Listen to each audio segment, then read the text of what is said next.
Hey guys, so today I'm gonna edit this photo, but this isn't necessarily gonna be an editing video. It's gonna be more just showing, or I guess talking about my thought processes and what I'm thinking about while I'm editing. So first, gonna start on camera raw. So when I first look at this photo, we can see in our histogram here, lots of shadows, pretty much no midtones, and then a couple spikes on our highlights, which is going to be our sky and our mountain. So my first goal for this photo is just going to be to kind of even out some of these tones. So hit it with that shadows up, highlights down. I try to make a lot of these adjustments with my exposure. So that's why I do that, highlights up, shadows down. It'll just bring the whole photo a bit more, gosh, why can't I think? All the tones just closer together and a bit more realistic, so that way we don't have like a subject that is really dark and a background that is just like white. So what I'm really looking for here is just getting a decent space, like tonally. I don't think that's a word, but I'm gonna use it. So tonally, between the foreground and the background of my photo, or rather my subject in the background. So while I'm doing this, I'm also trying to create kind of a soft contrast between. So in this photo, I'm actually going to go negative contrast. I do this a lot with these really high dynamic range situations, just because if we make a flat photo here in camera raw, then we'll be able to a bit later on with brightness layers and tone curves, we'll be able to redefine that contrast and make it a little bit smoother between each of these points.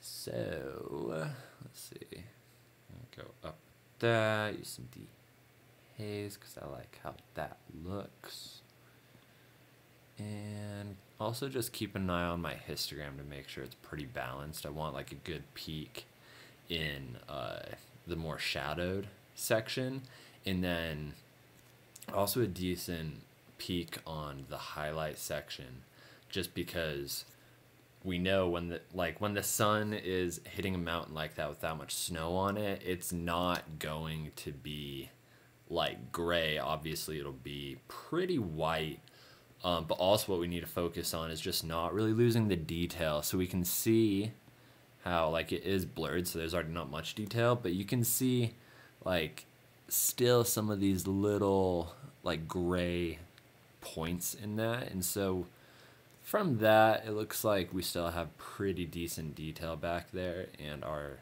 kind of starting to make it look a lot more realistic already. Like we've already gone from there to there just by touching this little section, which really shows how powerful Camera Raw is, which is pretty much the same as Lightroom. So I'm gonna do a quick white balance. What I'm looking for here, go up to 100 on both these because it really lets us see our colors. So I'm looking for here is essentially when I'm doing my white balance, I want chalked up areas or like these white areas in my shadows to be a bit more on the blue side. And also like shadowed area of the mountain should be a bit blue, maybe a little bit of blue in these plants, but overall the dirt will be orange in this photo because the dirt is kind of orange in that area. Let's see, I'm gonna go -1, and then kind of just making sure there's not too much magenta. I want to err on this side of more magenta than green though, just because it'll look nice. Okay, so that's where we've come so far. Even the white balance is gonna be a little bit flat, I guess. We'll be correcting the colors a little bit later, so we're gonna go ahead, press OK on that. Command J, and then I'm gonna go into, I need to zoom in first, my shadows and highlights. So you can find this up here. If you go to image adjustments, down to shadows, highlights. I have a keyboard shortcut because I use it all the time. So first, we're gonna do our shadows. So now what I'm looking for here is we can see this slider. It's really gonna bring up the blacks to more of like a gray. So I don't really want to touch that one much. I usually do 1 or 2. Sometimes though it works to do more. And then now as I drag this up, I'm just kind of trying to bring out any areas that used to be like black, kind of like in here in her hair. I'm really trying to focus on making, like bringing a little bit of detail into that. So now we can see in there, it's not much of a change, not gonna be really noticeable, but as we bring our radius up, you'll be able to see there's just a little bit of hair in there now, like a little bit of detail, and that's what we're really looking for. I don't know if you can hear my computer. It is loud right now. Okay, so now with our highlights, I usually do the amount more than the tone on highlights, so kind of the opposite of the shadows. That's just kind of a personal preference. The tone is going to really bring out the details more, but my highlights I enjoy being a bit flatter. So, and then we're also going to leave the radius decently low, just because, I don't know, it sharpens up in kind of a weird way, and I don't love how it looks with the blur when you up that radius. I'm sure if you were shooting at like f8 or f11 or yeah, just a smaller aperture, I bet that radius would actually look a bit better.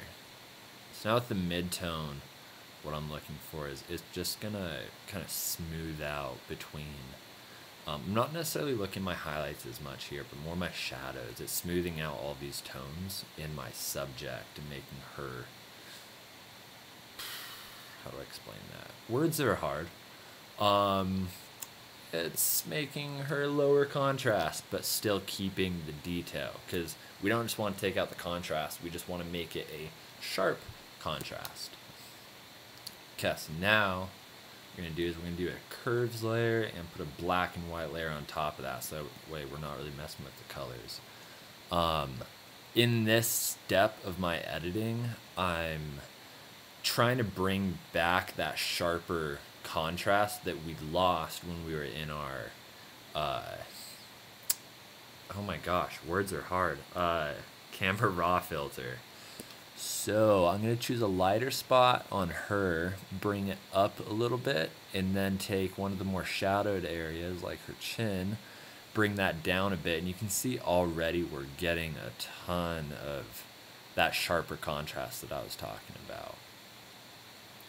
Make another point down here. Sometimes I drag this up, sometimes I drag it a little bit more down. I think in this photo it's going to be a bit more down. So put that one there.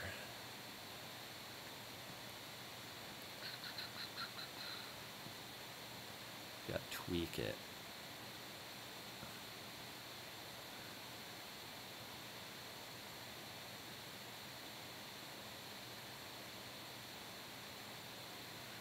We're not really looking at our background. That's going to get a little messed up by this one. But now we have that contrast there. We'll go ahead and eyedropper kind of on the sky since that's a bit brighter. And when we're pulling this down, we want to keep in mind that our sky should be brighter than our subject because our subject's in a shadow. And so obviously in real life, shadows are darker than highlights and things that aren't in the shadow. So I hope that made sense. My mind is way jumbled today. It's a struggle. Let's see. So even by dragging this up a bit, if we're losing a little bit of detail here, we can always kind of fix that a little bit later. You don't want to lose too much detail because it is going to be harder to pull back the more layers that we get on here. Okay, so now I'm going to turn it back to color. Look at it. So we went from there to there in that one. Let me look at my... Yeah, so you can see in our shadows, I'm going back and forth. Pay attention to that point and that point. We can see how it went from kind of visible to a little less visible. So obviously we lost a little bit of detail in our shadows there. We'll fix that though. So I'm gonna take my opacity on this and actually just lower it down, because we'll typically have a tendency to over edit, and I think that's a little over edited. Typically, I used to lower it down to 60 to 70s, but as I've gotten, I guess, more experience, I've started just lowering it down to like 80 to 90, and I'm kind of liking how it's looking right there.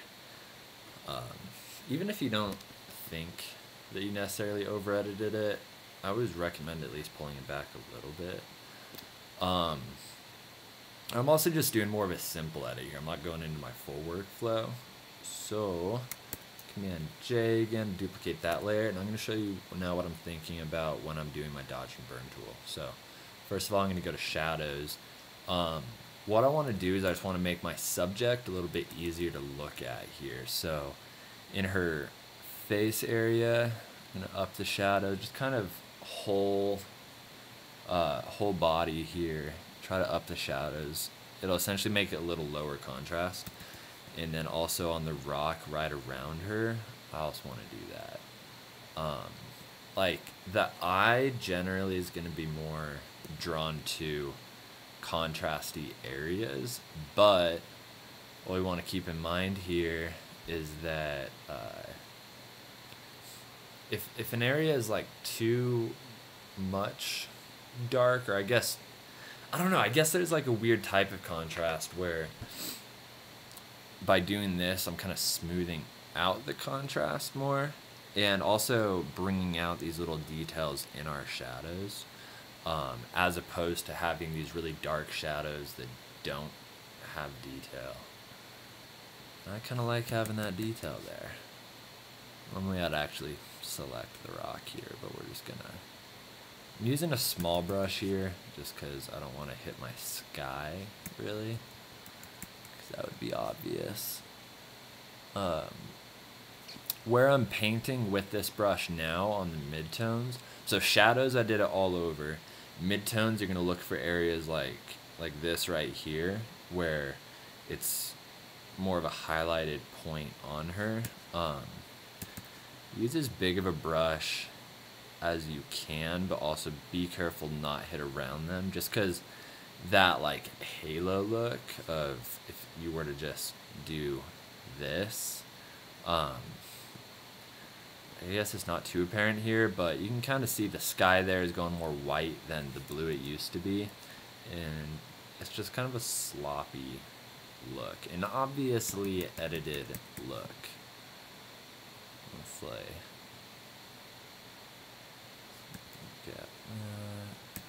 this will kind of give her a little bit of dimension too, is what I'm trying to do. Kind of like when you're trying to, if you like draw a circle on a piece of paper and you're trying to make it into a sphere, that's the same principle that we're going for. Then when we go to highlights here, mainly this is, I don't know, I kind of think of it as it's affecting the detail and kind of separating that, and also enhancing the color a bit. So be careful with it. It is easy to overdo. And also do this one at a lower exposure. Like, I'm at 4% right now, and even then it's a little bit touchy. So once we have that, I'm going to do a layer mask, Command Shift E. I don't know if that's my own. I'm pretty sure that I've made up that keyboard command, so don't listen to my keyboard commands. But we're going to do apply image. Do I want it to be that? And what this is going to do is going to take it out of our shadows more. And we still want a little bit of this in our shadows. Maybe I'll go to 50. Just going to kind of sharpen it up, though, make it look a little more... not sharpen it up, but just blend what we just did. I'm going to do 50. And this will also help the edit back off a bit, because again, over editing is a thing, and we don't want to over edit. Okay, I'm going to go with right there. Okay, so as far as tones, actually I'm gonna do a little bit of this. Make that brighter. And then, okay. I'm going with a shadow burn. And just go over the pads. I feel like this makes those look more realistic. Oh my gosh, computer, stop being so slow. I don't know what's happening. Okay, I like that. Okay, so from here, I'm just gonna collapse this whole stack. I don't normally do this because now this is gonna kind of bake in all of the edits, but oh well. Okay, so now Command J, and we're gonna do a selective color layer. So now on each of these ones, this will give us the control to make a color brighter or darker and also change the yellow, magenta, and cyan values of a color. So we can really tweak it here to be more real. The only ones I'm going to touch showing you today are reds, yellows, and blues. Maybe cyans. We'll see how the blues get the sky. As far as reds go, I'm really looking for reds and yellows. I'm really looking at the climber's skin tone. If we can get the climber's skin tone right, generally the photo, everything else will end up being correct. Like you can see if we do this, she looks sick now, and we don't want our climber looking sick. So I'm gonna take my cyan, maybe actually up the cyan a bit. I've noticed cyan looks pretty good in skin tones, and then up the magenta a little bit, and maybe a little bit of yellow.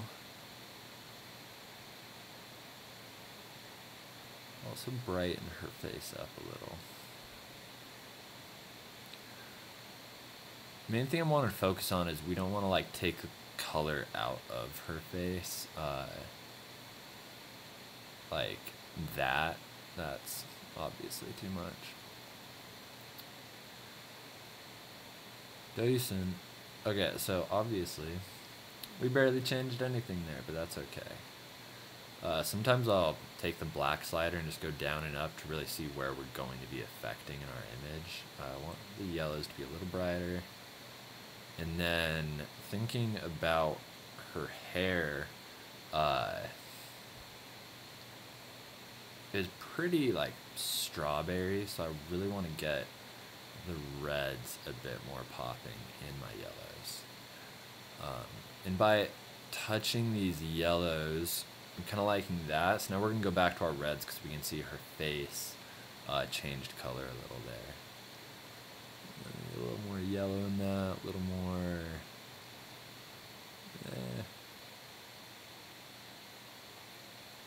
Okay, right there. So now for our blues. We have a decent amount of blue in this photo. We've got a little bit of blue on the pads, a blue mid layer, and a blue sky behind her. So, obviously that's going to be too bright. By taking the yellow out of our blue, it will give it the effect of being brighter. So that is a little trick to keep in mind. If you think that a color is too dark, you might it actually might just not be saturated enough as a color in this way of that, like the blue doesn't have enough blue in it, you just need to take yellow out. I'll usually add a little green to my blues, and then I'll just dial in the cyan to, you know, look decent. You can go there. I think the cyans are gonna hit my sky a little bit better. Let's see. Yeah, so you can see the cyans are hitting the sky a bit better than the blues were, while also not really affecting her jacket quite as much. So add a little green to the sky, add a little blue to my cyans. I'll kind of make it look better. I'll also make them a little bit darker. Let's see. Okay, I think that's pretty decent.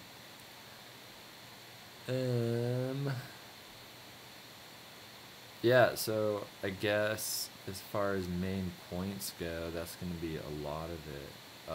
One thing that sticks out to me is down here is a little bit low contrast, so I'm going to do a brightness contrast layer, take a gradient, drag it up to about there because I want it to blend pretty well.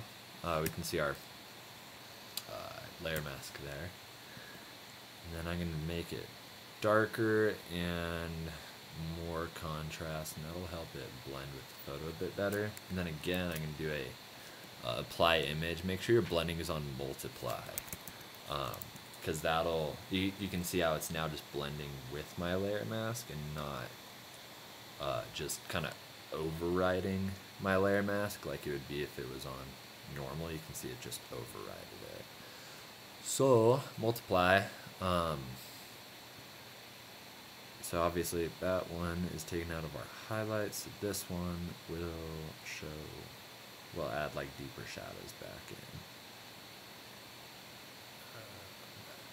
And we're gonna do maybe 70, 60, 50, 60. 55.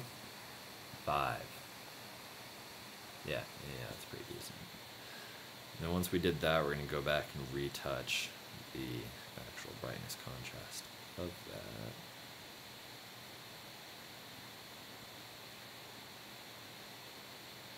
that. And then now our shadows are going to be too dark, so double click on your brightness contrast, or at least that's my mindset, is, oh, my shadows are too dark. So now with this layer, hold down your Alt or Option key, get the right side of this tab, bring that up a bit, and then also bring the left side up a bit, and that'll bring our shadows back, but also kind of taper it into the rest, so that way it's not going to be noticeable.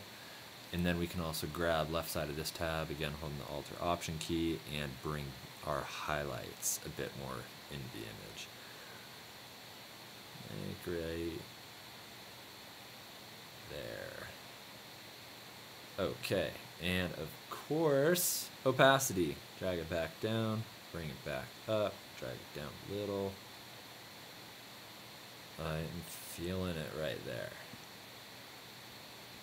Alright, so those are my, oh my gosh, sorry. Those are my thoughts, I guess, while I'm editing, my kind of mind process that I have going. Let me know what you think in the comments below and what else you want me to make videos on. I hope this was helpful to everybody, and I don't know why I keep clicking on it, but yeah, hope this was helpful. Hope that kind of the mind process behind my editing helped a little bit, and I hope this helps in all of your edits too.